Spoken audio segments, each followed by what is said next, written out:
Welcome to our channel Arjun education point में। दोस्तों आप सभी को स्वागत है हमारे चैनल अर्जुन एजुकेशन पॉइंट में। दोस्तों आज मैं बताने वाला हूँ महात्मा गांधी जी के स्वतंत्रता संग्राम के कुछ घटित घटनाएं। दोस्तों महात्मा गांधी जी के बारे में यह बात बताया जाता है कि भारत में महात्मा गांधी जी का प्रथम जो सफलता प्राप्त हुआ था वो था चंपारण सत्याग्रह, जो कि 1917 में हुआ था। इनके बारे में यह बात बताया जाता है कि चंपारण जो है जिला है और वहां पर जो एक मिल मालिक था जो कि यूरोपीय मालिक था, तो वहां पर किसानों को 3/20 भागों में नील का खेती करवाता था। साथ ही साथ जो भी उपज होता था उसको उनके अनुसार बेचना पड़ता था। किसके अनुसार? तो यूरोपीय मिल मालिक था उनके अनुसार बेचना पड़ता था, जिनके कारण किसानों को बहुत से बहुत नुकसान होता था, बहुत परेशानी होता था। तो इसीलिए राजकुमार, यहाँ पर बता दिया हूँ कि राजकुमार शुक्ला जी महात्मा गांधी जी को आने का आग्रह किया। उनके ही राजकुमार शुक्ला जी के या राजकुमार शुक्ल जी भी कह सकते हैं, उन्होंने ही महात्मा गांधी जी को वहां पर जिला चंपारण में आने के लिए कहा और उन्होंने वहां पर आने के पश्चात अपनी समस्या को सुनाया और सुनाने के पश्चात उनके साथ साथ जो गांधी जी के साथ साथ दो लोग भी गए, जिसका नाम था डॉक्टर राजेंद्र प्रसाद, साथ साथ जे बी यहाँ पर बता दिया हूँ कि जे बी कृपलानी उनके साथ महात्मा गांधी जी के साथ पश्चिमी चंपारण गया था। तो वहां पर जाने के पश्चात थोड़ा संघर्ष हुआ और उनको संघर्ष क्या हुआ तो उनके खिलाफ आंदोलन हुआ। आंदोलन होने के पश्चात उस मिल मालिक को या वो जो मालिक था उसके खिलाफ लड़ाई लड़ी गई। उसके बाद उनके किसके खिलाफ? यूरोपीय मालिक जो था उनके खिलाफ लड़ाइयाँ लड़ी गई और साथ ही साथ जो किसान का मांग था वो पूरा किया। 1917 में जिला चंपारण में घटित घटनाओं में महात्मा गांधी जी को प्रथम सफलता वही प्राप्त हुआ था। उसके बाद बताया जाता है कि 1917 के बाद 1918 में अहमदाबाद जिसका आह्वान किया था मतलब गांधी जी को, जिसका नाम है अनुसुईया बेन, उन्होंने ही गांधी जी को वहां पर अहमदाबाद में बुलाया था। कारण क्या था कि मजदूर लोग एक कंपनी का मालिक है कोटन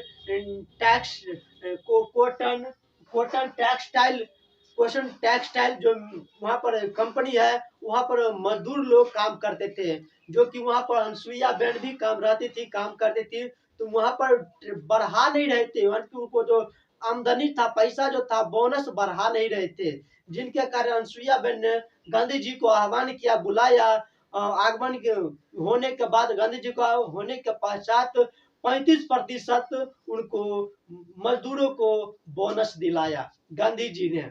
उसके बाद 1918 के बाद जो अहमदाबाद आंदोलन के पश्चात खिलाफत आंदोलन 1918 में ही हुआ था।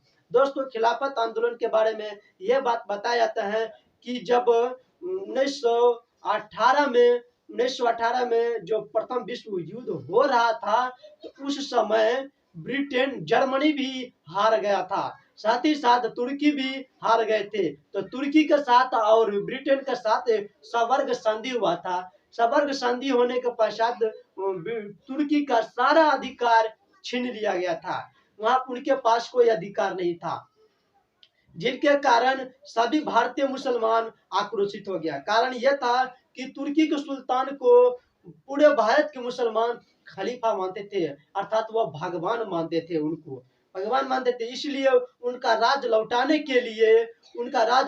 के लिए मौलाना मोहम्मद अली, शौकत अली और अबुल कलाम आजाद ने उनके ये खिलाफत आंदोलन को फैलाने के पश्चात उसमें महात्मा गांधी जी का भी सहयोग मिला। कुछ समय बताया जाता है कि जिस समय खिलाफत आंदोलन हो रहा था, उसी समय मान लो कि कुछ समय पूर्व ही 2000 शायद 2000 हिंदुओं को मार दिया गया था और साथ ही साथ 2000 लोगों से भी ज्यादा लोगों को धर्म परिवर्तन कर दिए गए थे, लेकिन महात्मा गांधी जी उनके बारे में नहीं सोचा, क्योंकि महात्मा गांधी जी को पूरे देश का मामला था, पूरे देश को एकीकरण करना था, इंडिया को विकास करना था, भारत को विकास करना था, इसीलिए उनके बातों पर ध्यान नहीं दिया। महात्मा गांधी जी जानते थे कि जब तक अगर मुसलमान लोग भारत में हम लोग हिंदुओं के साथ सपोर्ट नहीं करेंगे, तब तक हम अपने देश को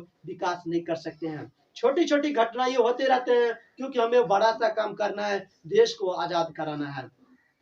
इसीलिए छोटी छोटी बातों पर छोटी बात नहीं हो जाते, लेकिन हम लोग मानते हैं कि छोटी उनके लिए छोटी बात हो जाते हैं। जो धर्म को परिवर्तन कर दिया गया, 2000 लोगों को मुसलमान बना दिया गया।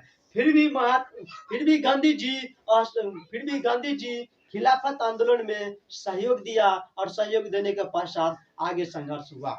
उसके बाद ये बताया जाता है कि खिलाफत यह आंदोलन 1924 में समाप्त हो गया, क्योंकि वहां पर कपाल पाशा नेतृत्व वाली सरकार बना। उसके बाद बताए जाते हैं कि 1920 में असहयोग आंदोलन का किया गया। असहयोग आंदोलन का कारण था कि 1919 में असहयोग आंदोलन 1920 में हुआ, लेकिन उसका कारण क्या था कि 1919 में होने वाले जलियांवाला बाग हत्याकांड, और साथ ही साथ 19 में होने वाले राउलेट एक्ट, जिसे काला कानून के नाम से भी जाना जाता है। अब हम जानते हैं कि काला कानून क्या होता है, राउलेट एक्ट क्या होता है।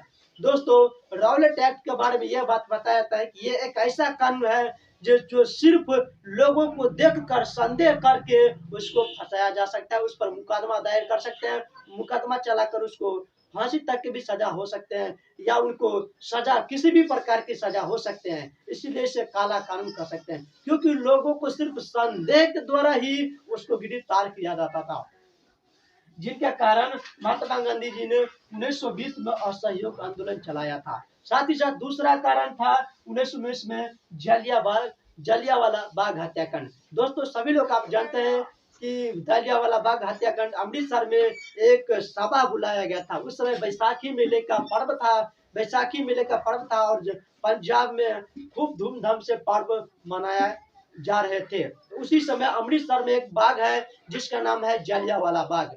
जलियांवाला बाग में वहां पर सभी लोग जो राउलेट एक्ट के प्रदर्शनकारी थे, वहां पर सभी लोग जमा हो रहे थे।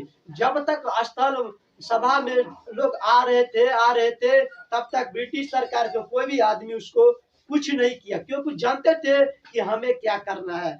जब भर गए पूरा मैदान, तब जाकर क्या किया, तो जनरल डायर ने वहां पर आकर अंधाधुंध गोली चलाना शुरू कर दिया। कारण अंधाधुंध चलाने से पहले सभा जो क्या था, वो स्टार्ट हो चुका था, सभा में स्टार्ट हो चुका था, और राउलेट एक्ट के विरोधी लोग काफी संख्या में भरे हुए थे। इसलिए जनरल डायर ने आकर और सभी गेटों को नाकाबंदी कर दिया गया। नाकाबंदी करने का पश्चात बिना पूछे किसी को आदेश लिए अंधाधुंध फायरिंग करना शुरू कर दिया, जिनके कारण लाखों लोग मारे गए, निर्विरोधी लोग भी मारे गए, जो विरोधी था वो भी मारे गए, जो भी था उसमें सभी लोग मारे गए। कुछ लोग तो कुआं में कूदकर जान दे दिया, कुछ लोग पेड़ पर कूदकर मर गए, कुछ लोग अपने आप से आत्महत्या कर ले, कुछ लोग गोली खाकर मर गए, लेकिन वहां पर सन्नाटा कर दिया। आप सोच सकते हैं कि वहां पर लाखों लोग का मृत्यु हो गया, उस दिन का दिन कैसा होगा। इस कारण महात्मा गांधी जी को बहुत दुख हुआ, बहुत तकलीफ हुआ, इसीलिए महात्मा गांधी जी असहयोग आंदोलन चलाना शुरू कर दिया। असहयोग आंदोलन चलाने के एक और भी कारण था कि जब 1919 में ही, या 1920 में, नहीं 1918 में शायद, जब प्रथम विश्व युद्ध हो रहा था, तो उस समय प्रथम विश्व युद्ध 1918 में खत्म हो गया था, लगभग हो सकता है 1918 की बात है। जब जब प्रथम विश्व युद्ध में भारत सरकार यानी ब्रिटिश सरकार फंसे हुए थे, उस समय लोगों को गांधी जी ने सहयोग देने के लिए कहा था, सैनिक में भर्ती होने के लिए कहा था, क्योंकि वो जानते थे, कुछ बात ये भी है कि जानते थे कि अगर हम सहयोग करेंगे, सरकार को सपोर्ट करेंगे, तो जीतने के बाद हमें कुछ स्वतंत्रता देंगे, और साथ ही साथ हमें कुछ स्थिति में सुधार लाएंगे, भारत में कुछ सुधार लाएंगे। लेकिन ऐसा कुछ भी नहीं किया, गांधी जी के इच्छा के अनुसार कुछ भी नहीं किया। उसके बाद जब कुछ नहीं किया तो गांधी जी ने असहयोग आंदोलन चलाना शुरू कर दिया। उसके बाद बताया जाता है कि 5 फरवरी 1922 को चौड़ी चौड़ा स्थान पर एक घटना घटा, जहां पर प्रदर्शनकारी और पुलिसों के बीच मुठभेड़ हो गया। दोनों में लड़प झड़प हुआ, जिनके कारण प्रदर्शनकारियों ने उस चौड़ी चौरा स्थान पर जो पुलिस को जो थाना था उसमें आग लगा दिया गया, जिसमें 22 पुलिस वाले लोग मारे गए, जिनके कारण वो प्रदर्शनकारी और प्रदर्शन बल्कि जो प्रदर्शन था और बढ़ गया और भी बड़का भयंकर हो गया। तो उस समय गांधी जी ने जब इनके बारे में जब जाना तो उनको बहुत तकलीफ हुआ। कारण यह था कि महात्मा गांधी जी दूरदर्शी थे, क्योंकि वो जानते थे कि हम जब भी एक तो हम लोग गुलाम है, ऊपर से हम अगर हिंसा करेंगे तो हमें कभी भी कुचल सकते हैं। बिल्कुल राइट बात है। एक तो हम लोग गुलाम है, कर भी क्या सकते हैं, कुछ हमारे पास उतना तो हथियार नहीं है, लड़ाई झगड़ा करके एक ही दिन में समाप्त कर देंगे। हम लोग खुद के खुद गुलाम है, और जो हिंसा करेंगे तो हम लोग जल्द मारे जाएंगे। इसलिए आंदोलन में हिंसात्मक नहीं होना चाहिए। लेकिन हो गया तो करता क्या, अब जो है महात्मा गांधी जी ने जब 5 फरवरी 1922 को चौड़ी चौरा पर घट गया तो उन्होंने 12 फरवरी 1922 को आंदोलन को थोड़ा हस्तगत कर दिया गया। एक जगह नहीं बल्कि वो यूपी और बिहार में नहीं पूरे देश में हस्तगत कर दिया, जिनके कारण भारत के जो जनता थे महात्मा गांधी जी पर आक्रोशित हो गए, यानी कि गुस्सा गए। उस समय ब्रिटिश सरकार के जो आदमी थे उसको उस समय गांधी जी को गिरफ्तार नहीं कर रहे थे। कारण यह था कि उस समय अगर तुरंत गिरफ्तार करते तो बहुत घटित घटना हो जाता, क्योंकि प्रदर्शनकारी और भी बढ़ जाते। इसलिए उसी समय 1920 समय हस्तगत कर दिया, और ऑर्डर जब दे दिया गया था कि मेन नेताओं को जाकर पकड़ को ठूस दो जेल में, तो उस समय प्रदर्शनकारी वो जो अधिकारी था, पुलिस अधिकारी, वो अफसर जो था वो गांधी जी को नहीं पकड़े। क्योंकि पकड़ने पर और भी बढ़ जाता बात को, इसीलिए वो नहीं पकड़ा। जब देखा कि गांधी जी ने ऐसा किया कि हस्तगत कर दिया पूरे देश में आंदोलन को, सहयोग आंदोलन को, तो लोग उनको कुछ अपने अनुसार लोगों कुछ से कुछ कहना शुरू कर दिया। कुछ लोग गांधी जी को बोलता था कि ये पागल हो गया है, ये हो गया है, ये करना चाहिए, और भी प्रदर्शन करना चाहिए, और भी आंदोलन करना चाहिए। लेकिन गांधी जी जानते थे कि हम लोग जितना बचे हुए लोग हैं वे भी सबके सब मारे जाएंगे,